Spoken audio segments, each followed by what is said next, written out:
All right, welcome everyone. Oh my, I am just like, over the moon about this conversation for us to be together in this way, and for you all to experience just love in this next hour. I have so much love for Savannah, and her mother is here, Nancy, and just, oh my gosh, just so much gratitude for both of you. Thank you. I love you too. Love you. Love you. So I am so excited about this conversation about nature. Yeah, I mean, wow. Especially these past couple of years, I've really slowed down and took in nature and what is it here to teach me? And I had to slow down to take it in. I couldn't take it in the busyness of what life offers us. I really couldn't take it in and appreciate it, but through slowing down and connecting to the stillness, I could start to see things that I cared about. I mean, I remember Savannah talking to you about this, being excited when I was living in Venice about this flower, that was blossoming and that I got to watch, it open up and reveal itself. That's gardenia. And I just started crying and I just was like, whoa, just like tripping out on nature, tripping out on flowers. And I really saw that for myself, the spirituality and nature, not seeing it separate anymore. That's what I started to experience in the slowing down, is not seeing it separate, seeing it together. And what's really beautiful about your work is working with the earth all the time, every day, and to have such a spiritual outlook on life and earth, and connecting and working with earth, and seeing those two beautifully dance together. And I mean, you're an alchemist, so seeing them gel together in such a beautiful way is it's really beautiful and inspiring, because your work, it's like you're literally hands on the earth, which is so cool. And yeah, it's just such a beautiful thing, and it reveals more in the slowing down, in the connecting to nature. There's more available in my consciousness, and I'm able to go deeper in my understanding through being in nature, not seeing it separate, seeing the divine in nature, seeing God in nature, again, seeing myself as nature. And that's such a beautiful thing. And we both in our life right now have chosen to live in places that are more nature-based than they are human-based. Yeah.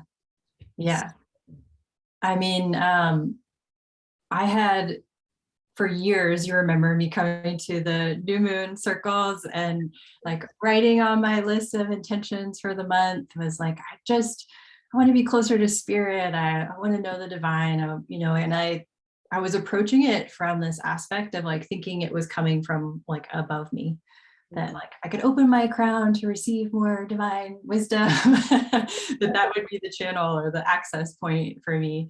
But I was already blown open in that way. It was actually needing to ground and to like put my feet on the earth and look to nature. That was the key for me. And what I hadn't understood then was that I am nature too.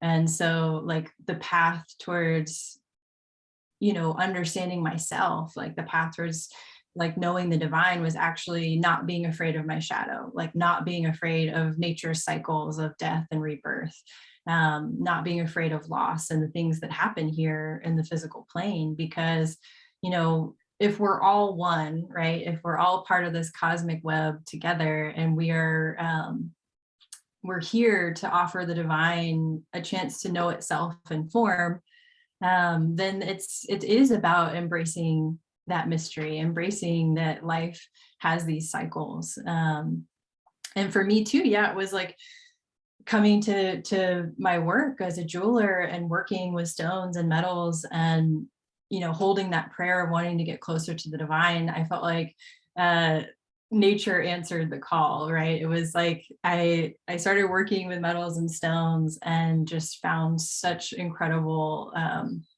support and spiritual connection that way. And I had a few things kind of happen in my life. Like first I was invited to join my brother and his beautiful wife on a trip to Hawaii. And I had been in like New Yorker zone for 15 years, you know, like barely left Brooklyn or Manhattan. And I went with them and we did all these big hikes, and I was just blown open to like how beautiful the world is. I know that sounds really cheesy, but it was just like, oh my gosh, we live on this planet. How cool is that?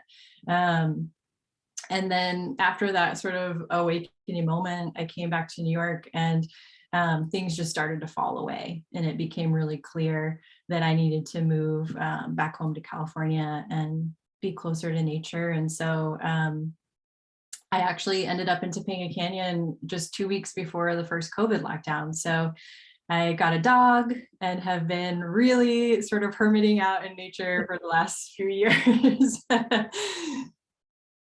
Awesome. Love it.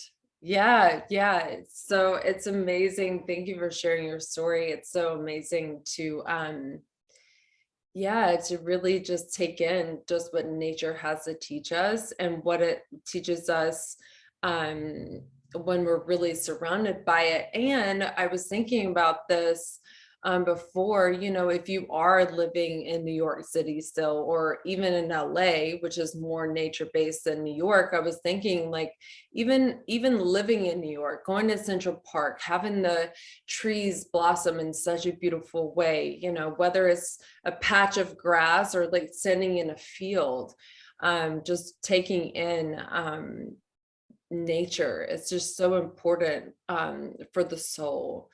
And regardless of, you know, where we are in life, and we have an opportunity to connect wherever we are.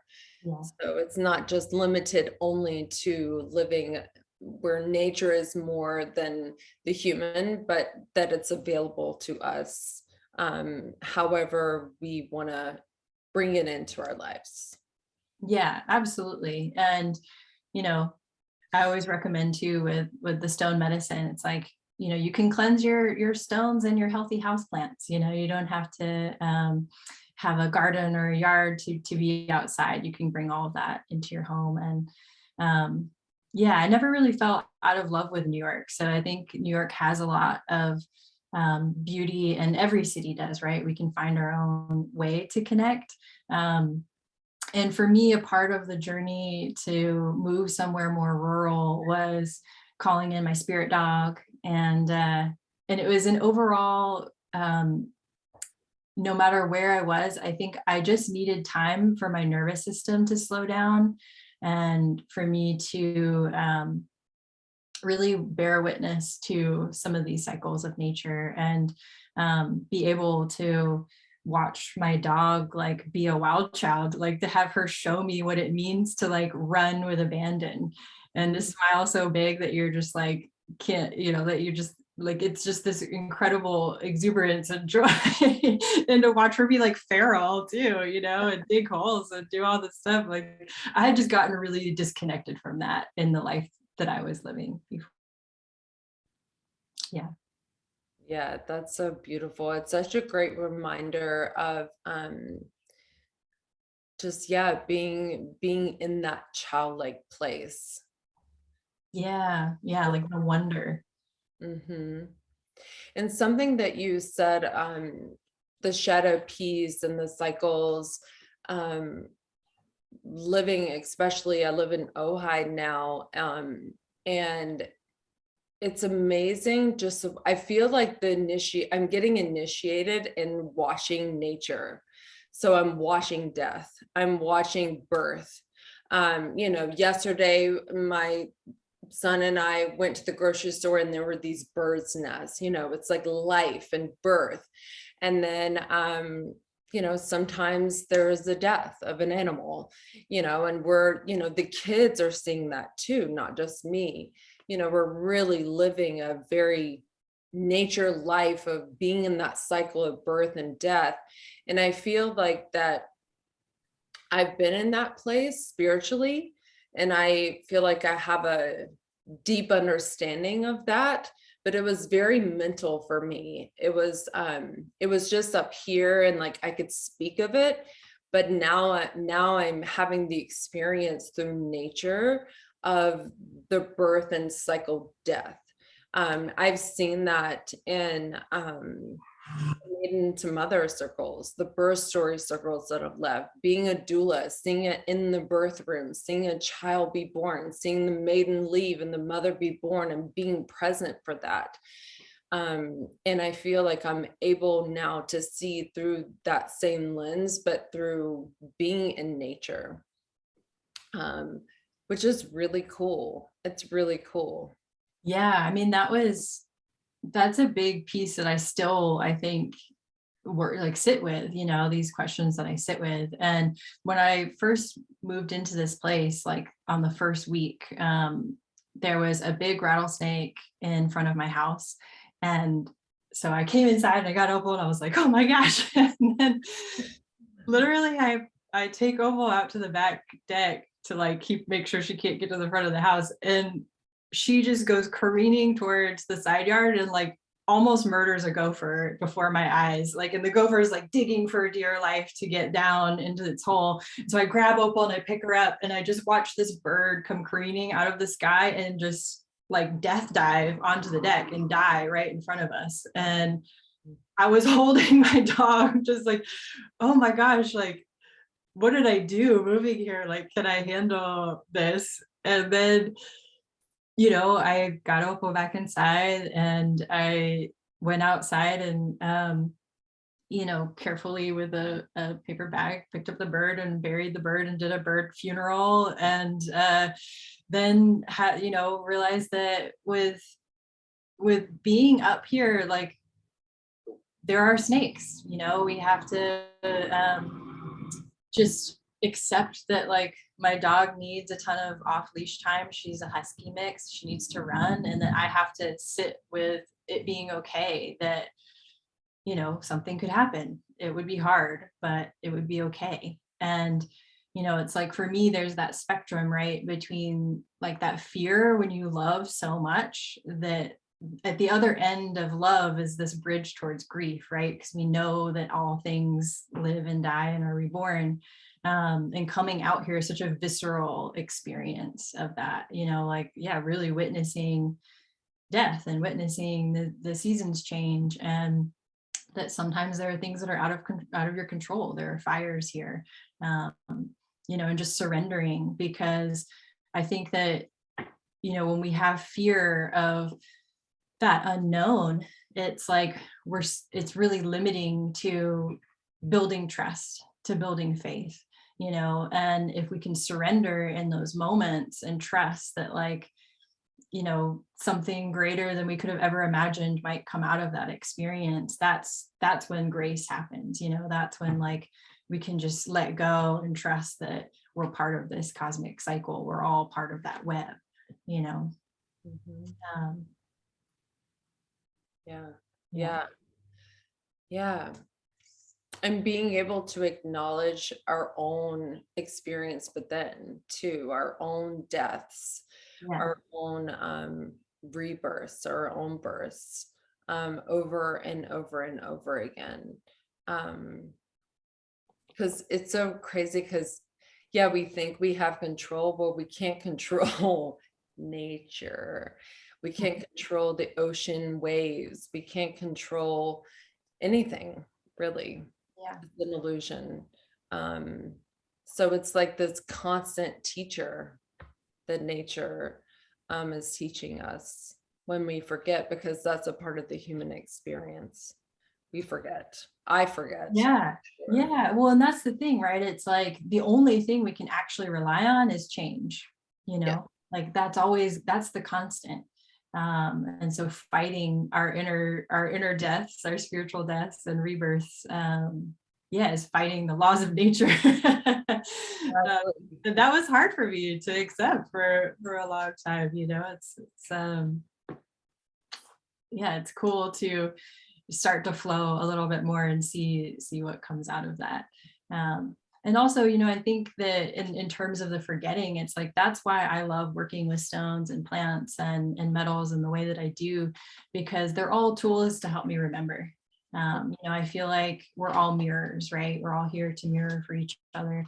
And that's a huge aspect of how I am in relationship with stones. It's like through understanding, how they formed in the earth and what, they went through temperature wise and geologically to make it to the earth's surface and to be here today, and like what their chemical makeup is, all mirrors for me aspects of my own journey, of my own self.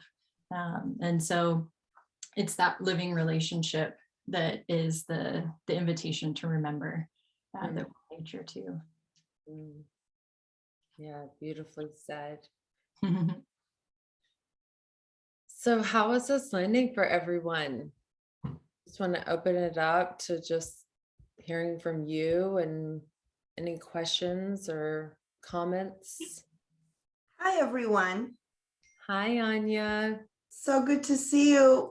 Nice to meet you, Savannah's mom. I'm a big fan of your daughter. I'm not wearing the ring right now because my fingers got too fat during COVID. So I have to lose weight on my finger to put it back on. Anyway, jokes aside, I really appreciate this dialogue. And I appreciate also what you said, Paula, with in regarding that you can find this nature connect in areas that are not as Ojai-ish or Topanga-ish. Playa Vista doesn't, that's where I'm residing right now. And it's funny because if a dog poops, it disappears within seconds. Like there is no, like it's very polished, and I'm missing the wildness. But there are sections that have been dedicated to the Tongva people that are actually quite beautiful. And these landscape designers did a really good job in creating a butterfly habitat and other sort of really beautiful little spots. So even though it's engineered in a way, they did honor the plants of this land and the people that used to live here, and I just and so, in some ways still live here, and so I'm loving this subject because I feel that like what you said, Paula, too, the psyche is like, this is our ecology too, like the soil of like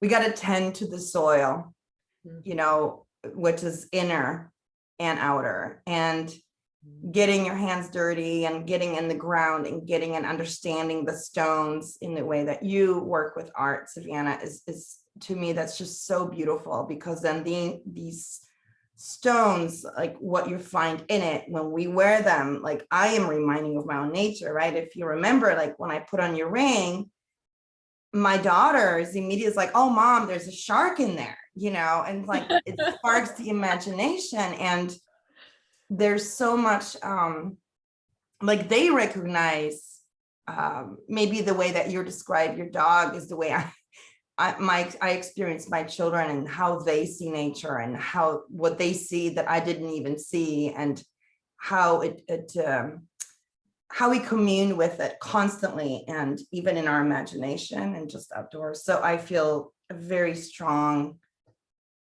connection to nature right now. It's a full moon coming tomorrow, right? And all I'm seeing is antlers and the moon. And then I, of course, look and it's the full, the buck moon. I'm like, what? I'm having all these images. And Nancy, I see that you have the same plant, which Paula turned me on to rolling greens, speaking of nature. And my house is now like become rolling greens in this apartment. I know I'm going a long time, but I just really appreciate this conversation. I think it's really important. And I drove all the way back from meeting just to come here and see you. So, and Sandra, it's so good to see you. I haven't seen you in a long time. So it was beautiful to connect with the nature, wild creatures that you all are.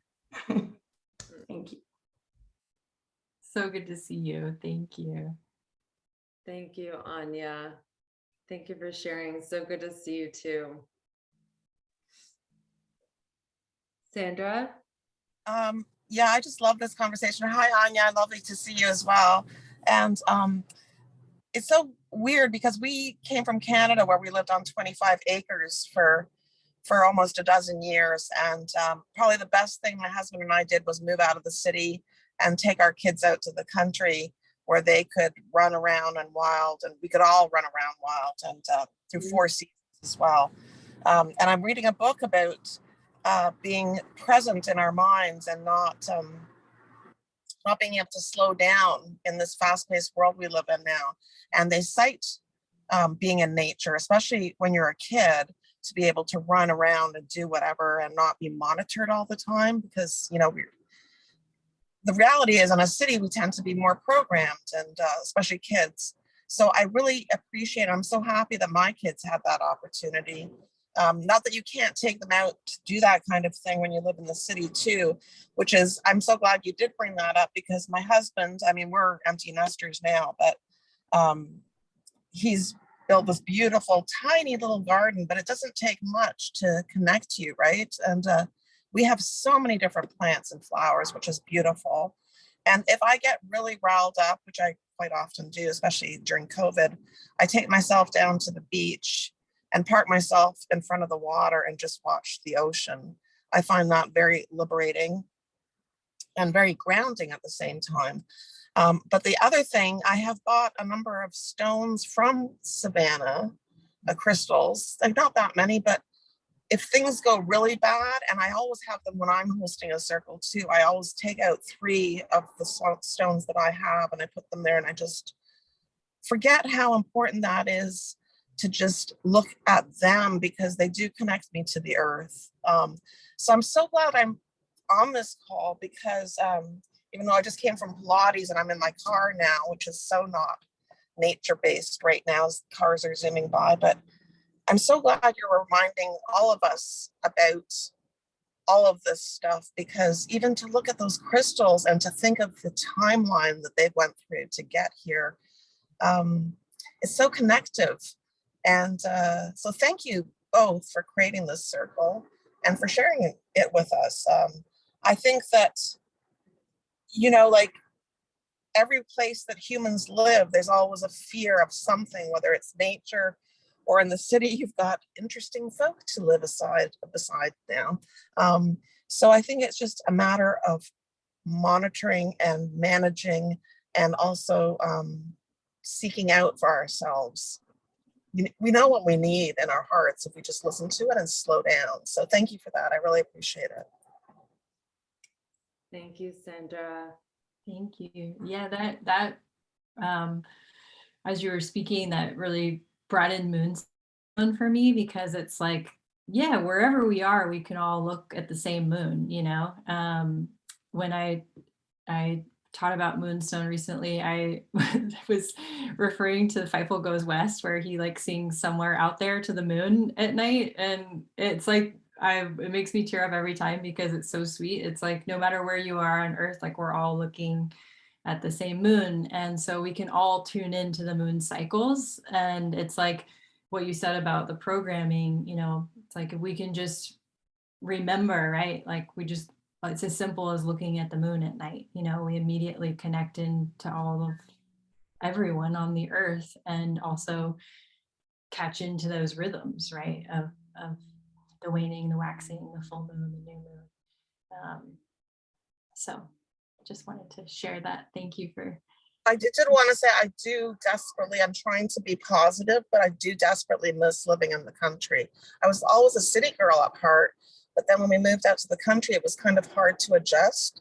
And then I just loved it so much. So I am envious, I have to say. I don't know what my husband and I are going to do next. So everything's on the plate right now. It's potential, but so enjoy it is what I'm saying, and savor it, because I think it is an amazing experience. So just want to add that into it too. Thank you. Thank you. Something that came forward for me as I was listening to y'all share is, about the moon cycles. And I feel like that if you don't already have a relationship with the moon, I strongly encourage you to have a relationship with the moon, and for that to just be a part of your life. Because my daughter's room, her window is the view of the moon. And so last night, with it being almost the full moon tomorrow, we just had like a whole conversation about the moon last night. And that's just how it's not like the moon, it's not like a performance or anything. It's just like this conversation. It's like this acknowledging that there's a moon and here we are, and the moon is inside of us and cycles inside of us, especially as women, honoring the different cycles inside of us wherever we are in our life. I feel like it's so important, especially Madeline being my daughter, honoring and teaching her about the cycles of the moon and how those cycles live inside of her. And even though I had awareness of the moon, I love my mom, but I didn't have that conversation about the moon the way that I'm having it with Madeline. Because I have a relationship with the moon and I have a relationship with the cycles. I didn't do new moon circles because it was on trend. It was an opportunity to really come together and honor that cycle and what the new moon brings us. Then I started to do full moon circles, really honoring what the full moon has for us and how it can support us externally, and how we can begin to start to see how we can be with ourselves internally, what that means inside of us. Not only the physicality of the cycles within us, but emotionally and psychologically, the cycles inside of us, and how important it is to acknowledge those cycles. Because I don't know about you, but I am not the same person all the time. I'm very multi-layered, and starting to see that as a strength and not a weakness. Seeing my emotions as strength, seeing my vulnerability as a strength, and just not being taught that, as a young girl, or having that person, that guidance ahead of me to really support that way of being. I really had to figure it out on my own. And so I'm really passionate about continuing that journey for myself, teaching my daughter that, and making that my life's work, is to all of us to come together and really honor the cycles that live inside of us. Yeah, so beautiful. And I even recently, it's interesting, as long of a relationship as I've had, coming to the new moon and the full moon circles with you, and feeling really connected in, it wasn't until recently that it came to me to apply that even to my business, right? It's like to understand my cycle and to schedule myself around when I'm feeling really creative, and when I'm also feeling really like, oh, this is the time of the month where I need to not be around people. I need to not schedule client calls, or, you know, I need to just drop into my own ritual. It's like been such a life-changing thing, to realize that there is this more feminine way of approaching business, like in my relationship with the external world through that lens. It's like these stages of like understanding it from the aspect of the spiritual and my menstrual cycle, but then going, oh, this works through this, like taking down that patriarchal approach to running a business and really allowing it to be a more feminine flow. And that was an invitation that I learned from a dear friend of mine, Kate Murphy, who does some beautiful spiritual business work, for anyone who's interested in going deeper there. But yeah, I just have found that now that I can structure myself around honoring when I'm going to be feeling more private or more emotional, that those are times where I'm actually in my creative superpowers. You know, it's been so cool to find that out. So Yes, love it. So important to know. Can I share something Yes, about that? please. I love what you just said, Savannah. And it's fun because as you're talking, I keep seeing this snake, and then I keep thinking of your rattlesnake experience. But I totally get that. You know, as a crab, I'm a July birthday, you know, like I have a Scorpio and another Cancer, and my mom is a Cancer, and so is my dad, and my poor Libra husband is like surrounded by just like moon people. Everything is moon.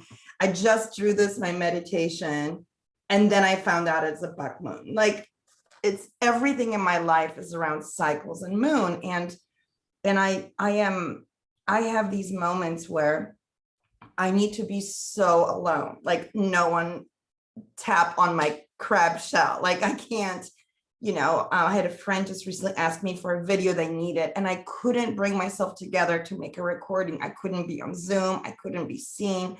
I couldn't be engaging in any way except by myself. And then of course, like my work was pouring out, and at these moments and respecting the cycles, which are so, you know, interwoven with this, with the moon, like hiding and coming and hiding and coming. It has been not respected by my family. So like my parents were like, get yourself together. Like, this is, you know, we have this scheduled.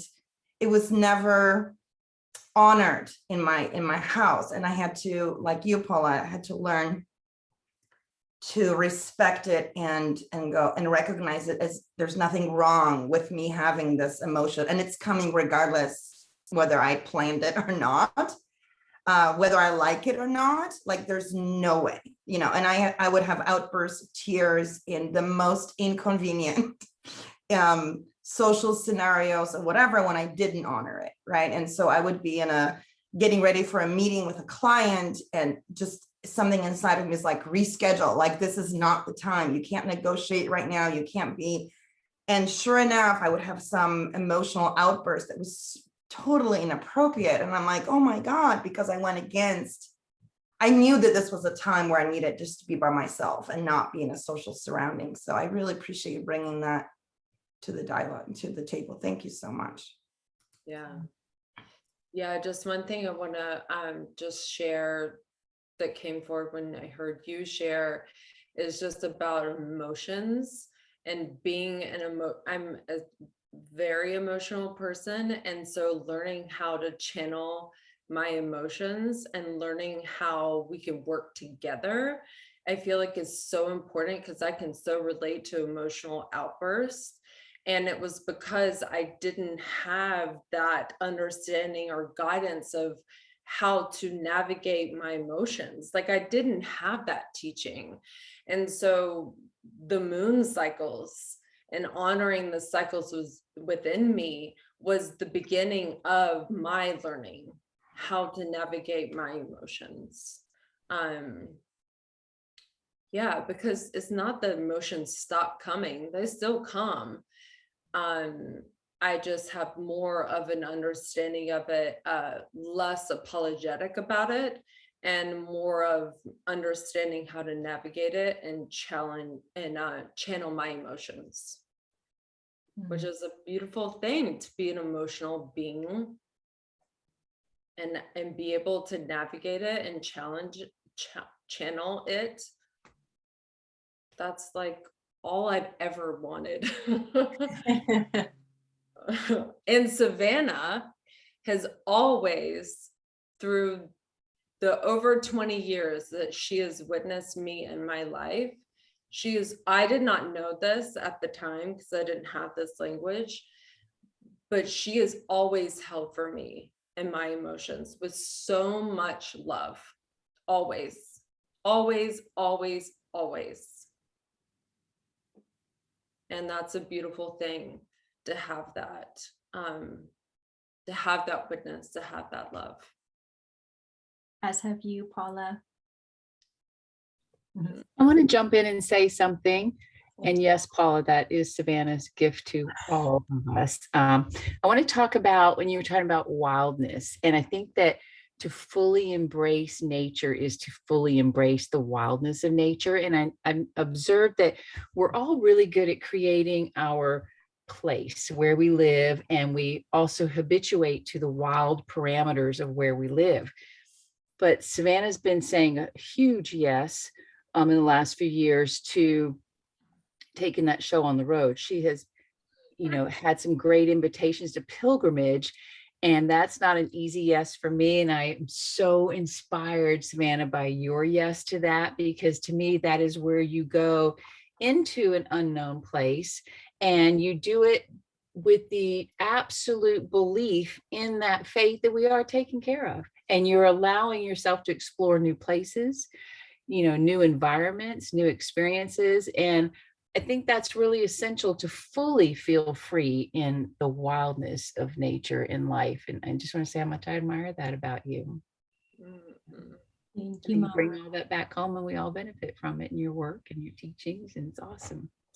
Yeah, so what my mom's referring to is I have been going on more spiritual pilgrimages. I went to Egypt in the fall, and it's been a really life-changing thing to go from dreaming about the magic of the earth to really like saying, you know what, this is my life here. I want to go and actually feel the stones in the temples in Egypt. And like, yeah, the stones remember, right? Like they've been here for so long. And it's been so incredibly special for me to not feel separate from this world that we live on, and really just go see, go listen, and to, lay down prayers in these places. And also everything that comes with that, right, on the shadow side. And that, a pilgrimage is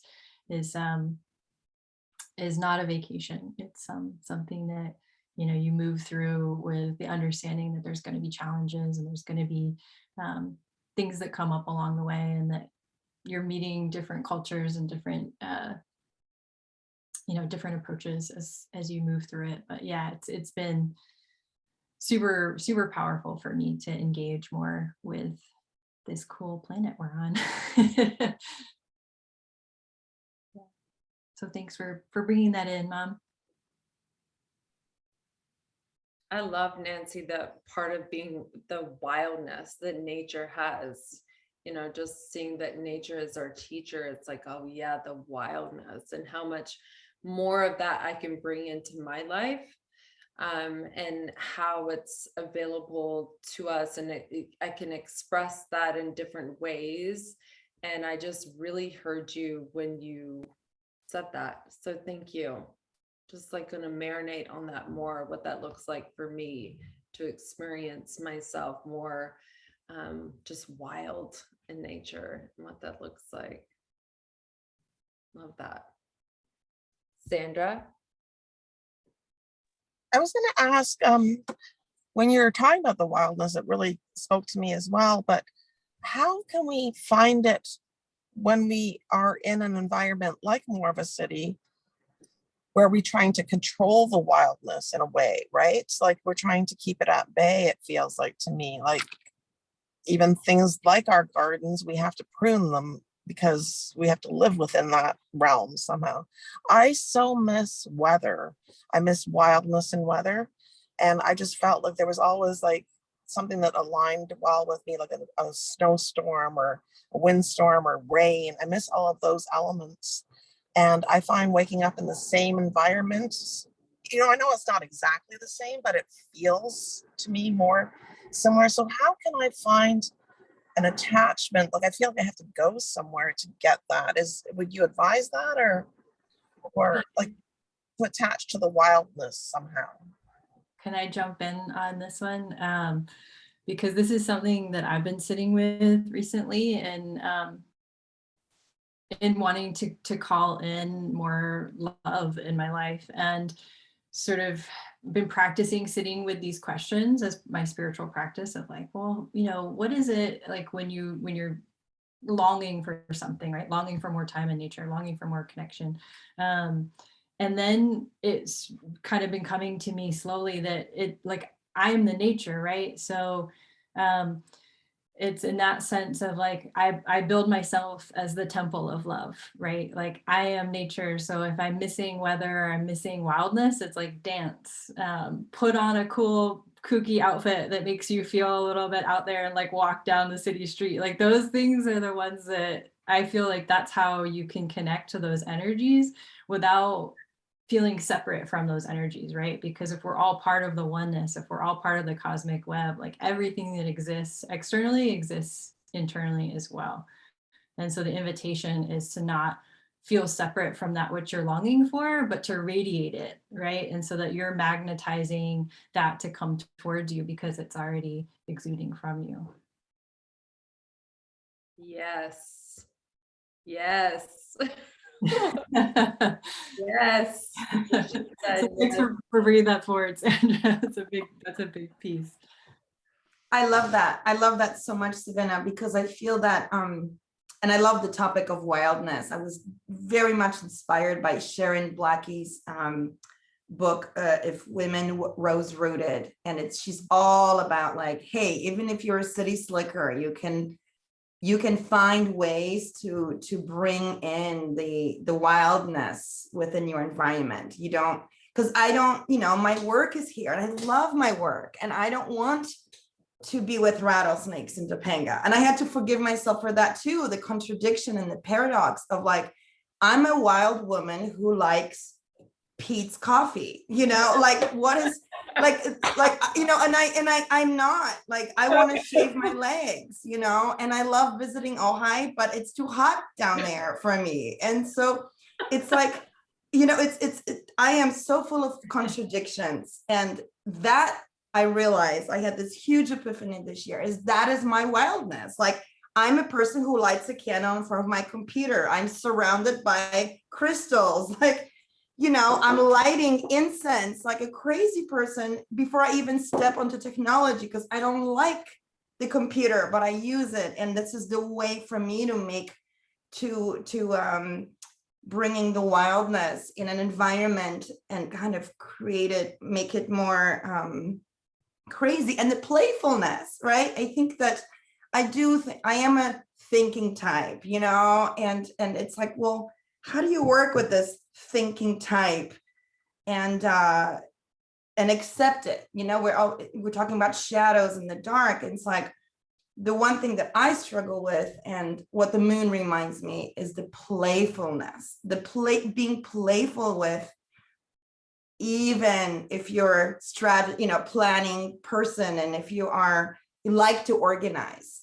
Like, what is that? Like, that to me is actually play too. Like going to the container store and like getting the Marie Kondo things and organizing the wildness is actually part of wildness. Again, such a contradiction, but it's, like what you're saying, Sandra, is like, I don't think we always have to leave to get wild. Like I like Shakira and I play it in the background with my girls, like that's okay. And my girls I know you're an empty nester, Sandra, but you can put on some Shakira. That's what I'm saying. You know, we don't have an invitation from our girls to do it. Sorry. Ania, I totally get what you just said, because everything that you described that you do in your environment is creating a sensory experience. And what is nature if not total sensory experience? The colors, the smells, the textures, everything about nature, the visuals is what you are bringing into your environment. So well said. It's pattern making, right? It's pattern making. And if our pattern making is the Marie Kondo of organizing laundry, then that is the wild part of my nature that, yeah. So thank you for that. Thank you for that, because it actually took me a while, because I had some shame, I realized, around the fact that I wasn't wild enough. I'm around a lot of women who are vegan, and I like eating animal protein, and I just felt like nervous about saying it out loud, and I like certain luxury things that they don't feel as nature-esque. And I just felt strange about that. And so there's such different ways of looking at wildness. And so I appreciate in myself, even right now, recognizing that that is not a fault, that is simply a different arrangement. It's a different way, a different pattern that is uniquely expressing itself through me that would be different to Savannah or Paula or to, someone else. And when I try to go against it, thinking, well, if I'm a big, if I'm a moon lover, then I must be vegan, and then I go to an Ayurvedic doctor and he's like, oh, you must eat meat. You have Mars in Aries, oh, you would, I'm getting sick when I was vegan. It's really interesting to just finally, I'm turning 47 this Friday, and I'm just now starting to embrace my nature, just now going, okay, so I am an organizer, a wild flower lover organizer, I like ferns. So anyway, just appreciating this dialogue so much. And I had a lot of coffee, so forgive me for that. Thank you, Ania. Wow, that's so beautiful. Finding the wildness wherever we are, whatever we do. Amazing. Love it. Yeah, and Paula and I have been, in each other's lives for over 20 years. So our versions of wild have changed a lot over those 20 years. And so it's allowing it to change. What is present time? What's true for you,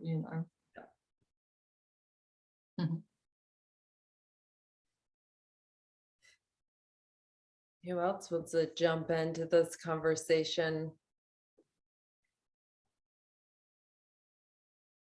We have a few more minutes. I think been real quick, and I'm wait, you're breaking up a little bit, but I'm so excited to see you. I want to hear you though. I think it's not. I know. Can you hear me now? Yes. So good to see you. Okay, cool. So good to see you. I'm so happy that I was able to hop in. I'm busy with the kids right now, but I wanted to hop in real quick and say hi. And this conversation, can you hear me? It's a really bad connection. Okay. Well, I love you. Okay. I'm going to try to keep talking right now to see if you can hear me. We can hear you. We can hear you. Cool. Perfect. I just wanted to hop in. I'm busy with the kids, but I'm so excited to see you, Paula and Savannah. I haven't seen you ladies in so long. And everything that's being said right now is resonating so 100%. Even with Ania, you're hilarious. And I love that truth you're standing in, and everything that you said is basically, aligned with that wild woman. And a lot resonated with me too, because I'm super organized and I get super creative and excited about it. So that was nice to hear. And then also the stepping into nature, Savannah, in the beginning, you had said you felt, you had divine coming in kind of from a spiritual sense, but now it's like that physical body that actually needs that to be able to bring it in and align it. So everything everybody's been saying is awesome, and I'm just so happy to see you too. So good to see you, Jessica. Oh my God. I know, so good. So yeah, I love you all and appreciate everybody's shares. So good to see you. Thank you for jumping in. Yeah. I hung out with Nama not too long ago, and you came up, and I was like, oh my God, I miss everybody. So much love. Yes. Yeah. To you. Bye. Anyone else want to share?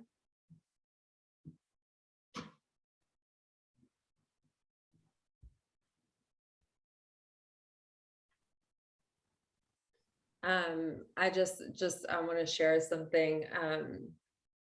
Feel free if you feel called to share, to jump in. Just all this love that's happening. It's so amazing. You know, it's like when I first had the vision of the insightful having these conversations, it's just being in this space to have a theme and to have a theme of conversation, but also so much insight with everyone sharing. Not just me and Savannah having this conversation, but just receiving so much insight from all of you. So I'm just so grateful for that.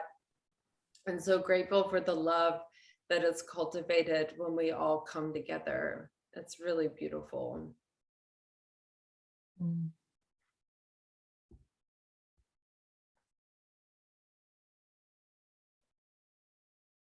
Anyone else feel called to share anything?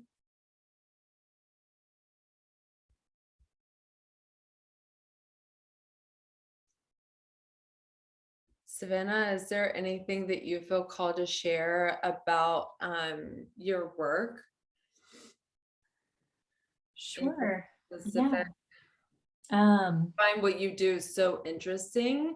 And I don't know, I know that some people have your pieces and have like a knowing, but for those listening into the recording, I think there are a few people that do what you do. I just find it so interesting. So if you feel called to share. Yeah, absolutely. So I work in sacred adornment, and I create pieces to honor where people are in their life. I work with the stones as healers, practicing stone medicine from a Taoist lineage. And so the adornment can move in many different forms. I offer stone medicine readings, which are intuitive readings in a one-on-one session over Zoom. I also offer sound baths and tea ceremony as ways to drop in. And with the work, sometimes, a client will have a stone passed on in their family that we want to create a new setting for, or somebody's calling something into their life, and we see what stones are coming through to support them in that, and create adornment that can be a lifetime piece to support that aspect. And yeah, I feel like that's the main parts of my work. Yeah. Working with the stones in a way that honors them as teachers and as medicine keepers. And, I feel like for me, one of the big intentions with my work wasn't to just create stuff, but to really honor that what we put on our bodies is in our vibrational field, and that we can be really intentional about that to support ourselves moving on. Yeah, and it's really beautiful because I'm wearing, I think everything I'm wearing is you. Yes. And that you have made, and that's how I feel when I wear your jewelry. Like Ania was saying, her girls were sharing just their experience of the aquamarine that you have. And yeah, I definitely feel that. I feel that when I wear, it's very intentional because I know you're very intentional with your work, and it feels very intentional for me when I wear it. And I'm really honoring that part inside of me that I'm really grateful for. So thank you for your work. Yeah, thank you. Really beautiful. It's like I get so lit up. It's my greatest joy to get to adorn you always, but get to adorn my community and just to have a stone that I know is meant for somebody. Like when Ania's aquamarine, it was so cool. Like a few days before the women's space time that we were going to be together, this aquamarine kept coming in and saying like, my person's going to be there. So I made it, and it was like, okay, I'll do it. I like made it within a few days before the women's space event, and Ania came right in and was like, here's my ring. And so for me, it's like the best feeling in the world when that happens and that I get to be a part of this. So, and it was crazy, Savannah, because I didn't take it off for 2 years. And and it was interesting because that whole workshop like was life-changing, Paula. Like that was just absolutely life-changing on so many levels. But it also, that was a part of it, right?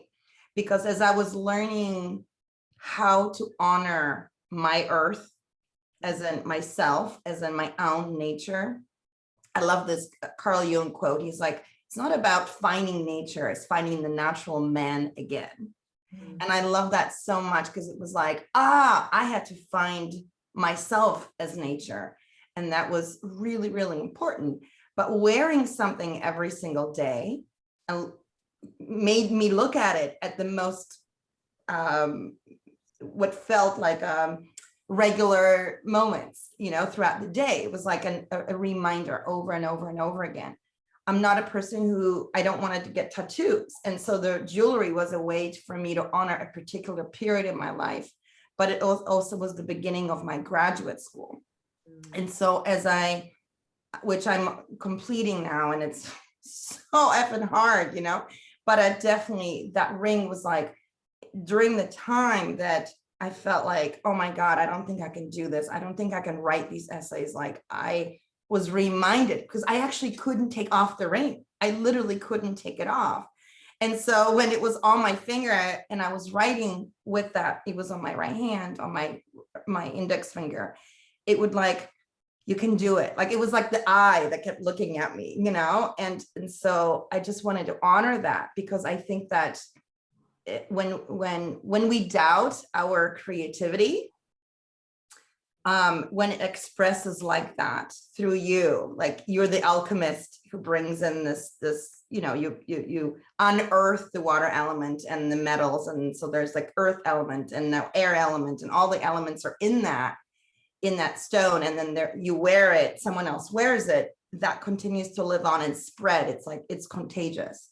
And so and now that I've taken a course on alchemy, I'm like obsessed with metals, and so it's like a whole nother level of understanding what it is that you do that I didn't understand before. Yes. And appreciation for it, and so and honoring each other's creativity is how we keep it alive. And so it to me, that's so beautiful, because it's not only a great way to make a living, but it's like, how amazing, like we get to appreciate each other, but it's a gift that continues on and is contagious. So I really appreciate that you turn it into a vocation, that you turn you alchemy, your creativity, into something that actually can support you and to do the pilgrimage and continue the art, because I want it, I want it. Thank you so much. Thank you. Beautifully said. Beautifully said. Mm-hmm. Well, I feel like that's a perfect way to close. Thank you all for being here. Thank you, Savannah, for sharing your wisdom and being open to this conversation.